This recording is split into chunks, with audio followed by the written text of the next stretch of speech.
नमस्कार दोस्तों, winners education point की चैनल में आपका बहुत बहुत स्वागत है। दोस्तों, आज की इस वीडियो में आपके लिए जो है 30 नवंबर के महत्वपूर्ण करंट अफेयर्स और मध्य प्रदेश की घटनाक्रमों पर चर्चा करेंगे। जो हमारी सीरीज चल रही है मध्य प्रदेश एक नज़र में, उसी के तहत आपके लिए यह वीडियो लाया गया है। तो चलिए दोस्तों, शुरुआत करते हैं। आज के सब्सक्राइबर का टारगेट है दोस्तों 6000 सब्सक्राइबर। 6000 सब्सक्राइबर आज 4 दिसंबर तक 6000 सब्सक्राइबर का टारगेट है। उसके लिए आपको करना ये है कि आपको अपने अपने फ्रेंड सर्कल में हमारे इस वीडियो को भेजना है और अपने अपने स्टेटस में लगाना है, और जो है बहुत सारे ग्रुपों में भेजना है, जो भी आप व्हाट्सएप ग्रुपों से जुड़े हुए हैं। और इस वीडियो की फ्री पीडीएफ आपको निःशुल्क टेलीग्राम ग्रुप पर मिल जाएगी। तो टेलीग्राम ग्रुप पर आप जो है चले जाइए, टेलीग्राम ग्रुप ज्वाइन कर लीजिए। विनर्स एजुकेशन पॉइंट नाम से ही हमारा टेलीग्राम ग्रुप है। तो चलिए दोस्तों, क्या है यह करंट अफेयर्स। भारत में बेरोजगारी दर बढ़कर हुई है 7.8%।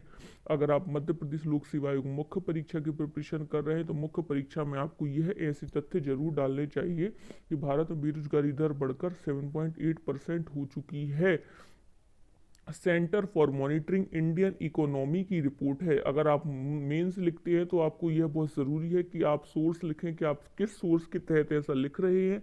तो centre for monitoring Indian economy की रिपोर्ट के मुताबिक 22 नवंबर को इस सप्ताह के अंत तक जो बेरोजगारी दर बढ़कर कितनी हुई है, 7.8% हुई है। तो यह आपको याद रखना है, और यह स्थिति लॉकडाउन के कारण हुई है। नेक्स्ट है मिलावट पर कसावट अभियान तेजी करेगी मध्य प्रदेश सरकार। दोस्तों, गृह मंत्री नरोत्तम मिश्रा ने यह कहा है कि एक अभियान स्टार्ट किया है मिलावट पर कसावट। इसके तहत दोस्तों क्या होगा, उन्होंने कहा है कि कांग्रेस सरकार ने भी शुद्धि के लिए युद्ध अभियान चलाया था, लेकिन सिर्फ औपचारिकता पूरी की थी। 16,000 सैंपल लिए थे और मात्र 700 की जांच हुई थी। गृह मंत्री ने कहा है ऐसे लोगों की स्वास्थ्य से खिलवाड़ ना हो, इसलिए मिलावट में कसावट की जांच होगी। दोस्तों, तो आपको प्रश्न यह आएगा, मध्य प्रदेश सरकार ने घूसखोरों पर नियंत्रण रखने के लिए, मिलावटखोरों पर नियंत्रण रखने के लिए किस अभियान की शुरुआत की है। तो दोस्तों, इस अभियान का नाम है मिलावट पर कसावट। नेक्स्ट दोस्तों, अगर आप हमारे टेलीग्राम चैनल से नहीं जुड़े हैं तो टेलीग्राम चैनल ज्वाइन कर लीजिए। दोस्तों, हमारे द्वारा मध्य प्रदेश के 1600 फैक्ट की एक सीरीज तैयार की गई है, जो कि बहुत ही नॉमिनल प्राइस में, न्यूनतम शुल्क मात्र 50 रुपये में 1600 फैक्ट की आपको बुक जो है प्रदान की जा रही है। तो वो आपको डिस्क्रिप्शन बॉक्स में उसकी लिंक मिल जाएगी। और दोस्तों, MPPSC प्री के यूनिट 10 में जो आयोग के क्वेश्चन दिए गए हैं, तो आयोग के लिए भी हमारे द्वारा नोट्स प्रिपेयर कर दिए गए हैं, तो आप वो भी देख सकते हैं। उनकी लिंक भी आपको डिस्क्रिप्शन बॉक्स में मिल जाएगी। एक बार इंस्टा मोजो की सहायता से आप रिव्यू जरूर कीजिए।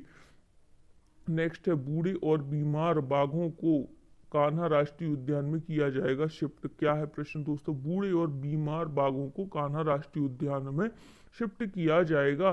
तो इसमें यही प्रश्न आएगा कि कहाँ, किस राष्ट्रीय उद्यान में शिफ्ट किया जाएगा। आपको ऑप्शन मिल जाएंगे कान्हा, बांधवगढ़, पन्ना राष्ट्रीय उद्यान। तो इसका आंसर रहेगा दोस्तों कान्हा राष्ट्रीय उद्यान में शिफ्ट किया जाएगा।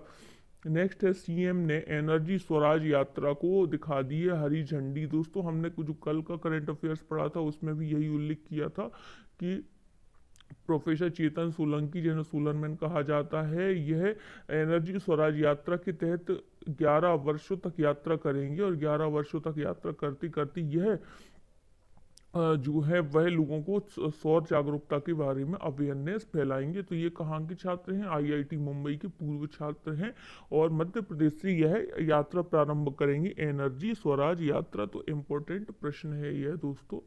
नेक्स्ट पर्यटन के लिए सरकारी, दोस्तों ये उतना इम्पोर्टेंट नहीं है।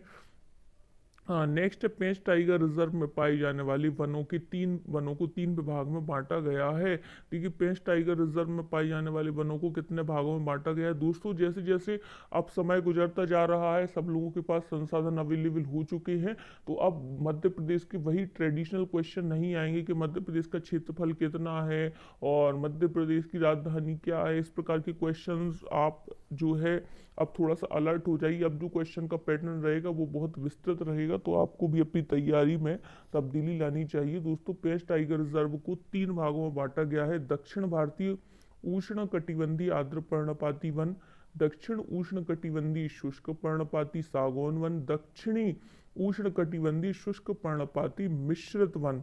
तो यह 3 भागों में बांटा गया है। अगर आपको पेश टाइगर रिजर्व के बारे में 6 मार्क्स में लिखने के लिए आता है तो आप इसका उल्लेख भी जरूर करिए। और इसमें यह भी आ सकता है पेश टाइगर रिजर्व के 3 भागों में कौन सा भाग नहीं है, तो आप देखिए याद कर लीजिए, उष्णकटिबंधीय आर्द्र पर्णपाती वन है, शुष्क पर्णपाती वन है, शुष्क पर्णपाती सागौन वन है और मिश्रित वन है। तो ये आप याद रखिएगा। इनके अलावा अगर कोई और ऑप्शन आता है तो उसको आपको फिर आइडेंटिफाई करना पड़ेगा। नेक्स्ट है पेंच टाइगर। पेंच नेशनल पार्क भारत का एक प्रमुख राष्ट्रीय उद्यान में से एक है। यह मध्य प्रदेश के सिवनी और छिंदवाड़ा जिले में स्थित है।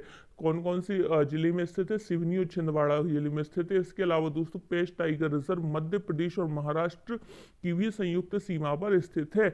इसे मोगली लैंड के नाम से जाना जाता है। Very important current affairs. यहाँ वन्य प्राणियों की दुर्लभ प्रजातियां देखने के लिए मिलती हैं, तो मोगली लैंड के नाम से पेंच टाइगर रिजर्व को जाना जाता है। दोस्तों हम मध्य प्रदेश के कुछ प्रमुख वंशों के बारे में चर्चा करते हैं और यह भी बताते हैं कि यह प्रमुख वंश कहाँ कहाँ थे। तो दोस्तों चंदेल वंश बुंदेलखंड से संबंधित है। तोमर वंश ग्वालियर से संबंधित है। आप चाहे तो इसके स्क्रीनशॉट भी ले सकते हैं दोस्तों। और अगर आपको यह वीडियो यूजफुल लगता है तो प्लीज़ आप विनर्स एजुकेशन पॉइंट के वीडियोस को अपने स्टेटस में ज़रूर लगाइए व्हाट्सएप पर। और इसके अलावा आप अपने दोस्तों को भी शेयर कीजिए। कम से कम दोस्तों 30 लोगों को हमारा चैनल जरूर सब्सक्राइब कराइए अपने फ्रेंड सर्कल में। तो आप लोगों को गिव अवे में आपको निःशुल्क पुस्तकें भी प्रदान की जाएंगी और हमारे निःशुल्क नोट्स भी आपके लिए प्रदान किए जाएंगे।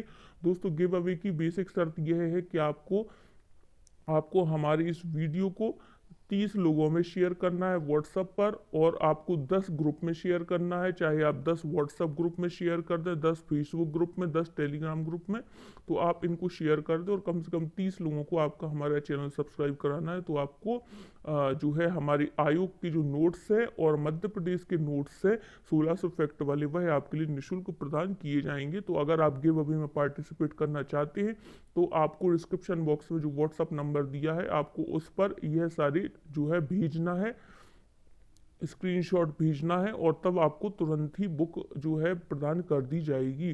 तो दोस्तों परमार वंश का संबंध मध्य प्रदेश के किस जिले से है? परमार वंश का संबंध है धार जिले से। बुंदेला वंश का संबंध है बुंदेलखंड से। होलकर वंश का संबंध है मालवा से।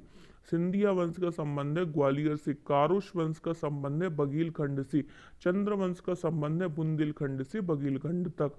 यादव वंश का संबंध है चंबल बेतवा कैन से।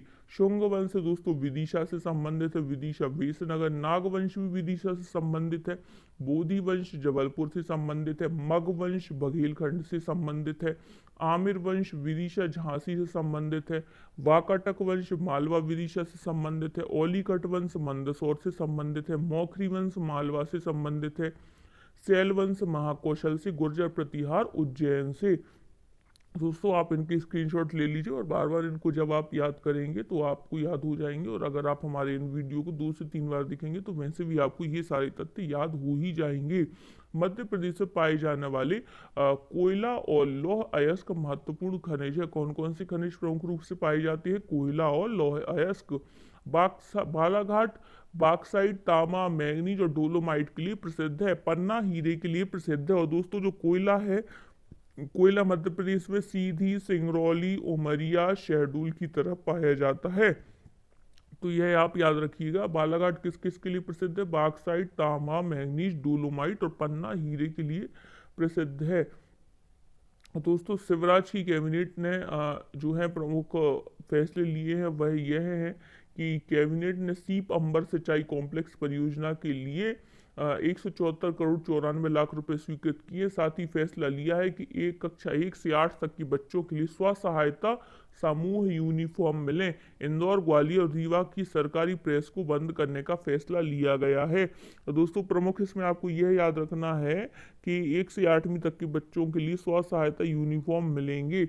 और यह सीप अंबर सिंचाई कॉम्प्लेक्स के लिए इतनी करोड़ की स्वीकृति की है, ये उतना इम्पोर्टेंट नहीं है, लेकिन ये यूनिफॉर्म वाला फैक्ट जो है इम्पोर्टेंट है। आप इसको मेंस परीक्षा में यूज कर सकते हैं। और इसमें यह भी प्रश्न आ सकता है कि हाल ही में प्रदेश सरकार ने कौन कौन से सरकारी प्रेस को बंद किया है। तो इंदौर, ग्वालियर और रीवा, यह 3 सरकारी प्रेसों को बंद किया है। तो दोस्तों प्लीज़ आप हमारे चैनल को लाइक कीजिए, शेयर कीजिए, सब्सक्राइब कीजिए। 10,000 सब्सक्राइबर तक का यह सफ़र जो है कंप्लीट करने में हमारी मदद कीजिए। आपके लिए इसी प्रकार से निःशुल्क कंटेंट आपके लिए उपलब्ध कराती रहेंगे। धन्यवाद। Thank you for watching.